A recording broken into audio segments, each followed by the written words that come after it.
ഒരുപാട് പടങ്ങളിൽ നിന്ന് ഒഴിവാക്കി എന്ന് പറഞ്ഞല്ലോ. അപ്പൊ ഈ മധുരക്കണക്കിലൂടെയാണ് ഒരു മധുര പ്രതികാരം ചെയ്യാനായിട്ട് തിരിച്ചു വരുന്നത്. അപ്പം ഒരുപാട് പടങ്ങളിൽ നിന്ന് ഒഴിവാക്കിയെന്നുള്ള എനിക്കറിയില്ല. ഞാൻ ഒരൊറ്റ സംഭവം കേട്ടുള്ളൂ. അല്ല അങ്ങനെ അതാണ് ഞാൻ പറഞ്ഞത്. പിന്നെ അല്ലാതെ കുറെ കാര്യങ്ങള് നമ്മളിപ്പോ വന്നു തുടങ്ങിയപ്പം പല ലൊക്കേഷൻസും പല ആൾക്കാരെടുത്തും നമ്മൾ കേട്ടോണ്ടിരിക്കുന്നത്. അപ്പം നമ്മള് അത്രയും വിശ്വസിച്ച് സ്നേഹിച്ച ഒരാളെ കയ്യിൽ നിന്ന് നമുക്ക് അങ്ങനെ ഒരു ഇത് കിട്ടുമ്പോൾ ഞാനത് തിരിച്ചു വയ്ക്കണമെന്ന് ഒന്നും വിചാരിച്ചല്ല. ഇപ്പൊ ഈ അടുത്താണ് ഞാനിത് പറഞ്ഞത്. ഇത്രയും വർഷമായിട്ട് ഞാനത് പറഞ്ഞില്ല. അപ്പം ഇത് എന്റെ കുറച്ച് ആൾക്കാർക്ക് മാത്രം അറിയുന്ന കേസായിരുന്നു. എന്റെ വീട്ടിലും ഇത് നിർമ്മലിനെ പോലുള്ള കുറച്ച് ആൾക്കാർക്ക് മാത്രം അറിയുന്ന കാര്യമായിരുന്നു. അപ്പം അത് കേട്ട നമ്മൾ ഇത്രയും വിശ്വസിച്ച ഒരാൾ ഇങ്ങനെ ചെയ്തെന്ന് അറിഞ്ഞപ്പോ ഉണ്ടായ ഒരു വിഷമത്തിൽ നിന്നാണ് ഞാൻ അത് പറയാൻ കാരണം. അല്ലെങ്കിൽ ഞാൻ ഒരിക്കലും ഇത് പറയില്ല. ഹരീഷേട്ടനാണല്ലോ ഇതിലെ പ്രൊഡ്യൂസർ. ഹരീഷേട്ടൻ അങ്ങനെ എന്തെങ്കിലും ഒരു കോള് വന്നിരുന്നു ഇങ്ങനെ അഭിനയിപ്പിക്കരുത് എന്നങ്ങാണ്ട് പറഞ്ഞിട്ട്? അങ്ങനെ പറയുമായിരുന്നെങ്കിൽ എന്തായിരിക്കും മുഖമടച്ചിട്ടുള്ള ഒരു മറുപടി ഉണ്ടാവുമായിരുന്നു? എന്നോട് പറഞ്ഞിരുന്നെങ്കിൽ ഹരീഷ് പറയേണ്ട കാര്യം ഉണ്ടാവില്ലായിരുന്നു. ഞാൻ തന്നെ അവർക്ക് നല്ല മറുപടി കൊടുക്കുമായിരുന്നു. അത് ഹരീഷിനെ കൂടുതൽ അഭിനയിപ്പിക്കാനുള്ള ഒരു ധൈര്യവുമായിട്ട് മാറ്റുമായിരുന്നു ഞാൻ. അതേ എന്നെ നമ്മളടുത്തൊന്നും അങ്ങനെ കളിക്കില്ല, എന്നൊന്നും ആയിട്ടില്ല, ഒന്നും നടക്കില്ല. അല്ല, ഇപ്പൊ അമ്മ സംഘടനയിൽ പരാതി കൊടുത്തതിന് ശേഷമാണ് ചാൻസ് കുറഞ്ഞെന്ന് പറഞ്ഞു. അപ്പോൾ അങ്ങനെ നോക്കുമ്പോ എങ്ങനെയായിരിക്കും അത് വരിക? അതല്ല, അദ്ദേഹം പറഞ്ഞെന്താന്ന് വെച്ചാല് അമ്മ സംഘടനയിൽ പരാതി കൊടുത്തതിന് ശേഷം പ്രത്യേകിച്ചൊന്നും സംഭവിക്കാത്തതുകൊണ്ടാണ് അദ്ദേഹം തന്നെ പുറത്തേക്ക് പറഞ്ഞപ്പോഴല്ലേ നമ്മൾ അറിഞ്ഞത്. അമ്മ സംഘടനയിൽ പരാതി കൊടുത്തിട്ട് അവിടെ തീർക്കാൻ പറ്റുമായിരുന്നു. ഇപ്പൊ ഈ പ്രസ്ഥാനം പുറത്തേക്ക് വരില്ലല്ലോ. അമ്മ ആയിരിക്കും നിലകൊള്ളുന്നത് വിചാരിക്കുന്നത്. പരാതി കൊടുത്തിട്ട് എന്തെങ്കിലും ഗുണം ഉണ്ടായിരുന്നു അവിടെ? അമ്മ സംഘടനയിൽ നിന്ന് ആദ്യമേ പുറത്തു പോയ ഒരാളാണ്, രാജിവെച്ച് പോയ ആളാണ് ഹരീഷേട്ടൻ. ഇനി ഒരിക്കലും അമ്മ സംഘടനയിൽ വരില്ലേ? അല്ല, ആ ഉത്തരൊക്കെ പറഞ്ഞിട്ട് ഇത് പറഞ്ഞത് അല്ല, ഞാനായിട്ട് ഇറങ്ങിപ്പോന്നതാണല്ലോ.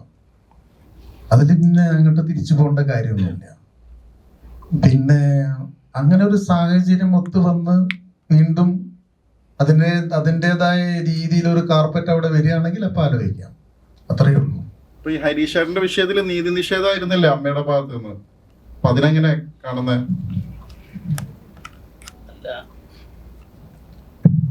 അന്ന് എൻ്റെ അടുത്ത് പറഞ്ഞ ഇയാളെ പറ്റി ഇതുപോലെ കുറെ പരാതികളുണ്ട്. പിന്നെ എനിക്ക് ഞാൻ വിചാരിക്കുന്നത്, ഞാൻ ഈ അമ്മ സംഘടനയിൽ ചോദിച്ചിട്ടല്ലോ ഇയാൾക്ക് ഈ പൈസ കടം കൊടുത്ത്. അമ്മ അങ്ങനെയാണോ മറുപടി? അല്ല, അമ്മ അങ്ങനെയല്ല. അമ്മ തന്ന മറുപടി ഇല്ല, ഞാൻ തന്നെ കൊടുത്ത മറുപടിയാണ്. അല്ല, ഞാൻ ചോദിച്ചത് അമ്മയുടെ ഭാരവാഹികളുടെ നിലപാട് എന്തായിരുന്നു?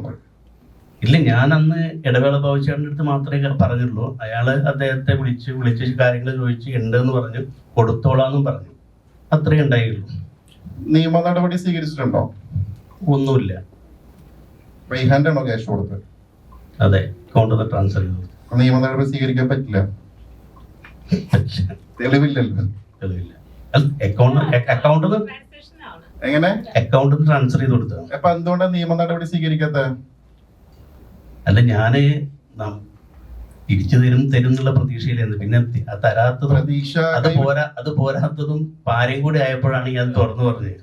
ഇനി നിയമ നടപടി സ്വീകരിക്കാമോ? സ്വീകരിക്കുമോ? ചിലപ്പോ സ്വീകരിക്കും. ഞാനൊരു കാര്യം പറയട്ടെ, നമുക്കൊരു ശത്രുവിന് ആവശ്യമുണ്ടെങ്കിൽ ആർക്കെങ്കിലും പൈസ കടം കൊടുത്താൽ മതി, ഇല്ലേ? ഒരു മിത്രത്തെ ആവശ്യമുണ്ടെങ്കിൽ നമ്മൾ തരാൻ പറ്റില്ല എന്ന് അപ്പൊ തന്നെ അങ്ങ് പറഞ്ഞേക്കുക. ചിലപ്പോ അത് എന്തെങ്കിലും ചീത്ത പറയാ, അല്ലെങ്കിൽ ചിരിച്ചിട്ടുണ്ടെങ്കിൽ പോകും.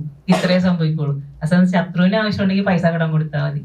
കുറച്ച് നാൾ കഴിയുമ്പോൾ ആ പൈസ തിരിച്ചു കിട്ടാണ്ടാവുമ്പോൾ നമ്മൾ ചോദിക്കും.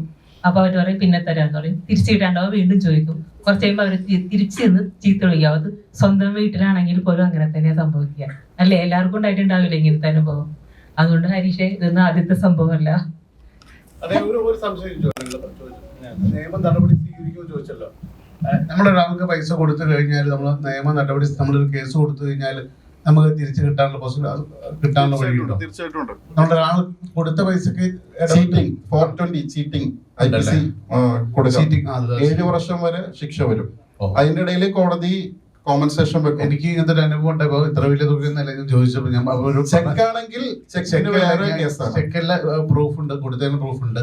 അപ്പൊ ഞാൻ കൊടുത്തപ്പോ അവര് പറഞ്ഞത് നിങ്ങൾ ഒരു ആൾക്ക് അറിഞ്ഞു കൊടുത്ത ഒരാൾക്ക് കൊടുത്ത പൈസക്ക് ഒരിക്കലും അതിന് എഗ്രിമെന്റും കാര്യങ്ങളും ഉണ്ടെങ്കിൽ 420 ആയിട്ട് കേസ് രജിസ്റ്റർ ചെയ്യാം.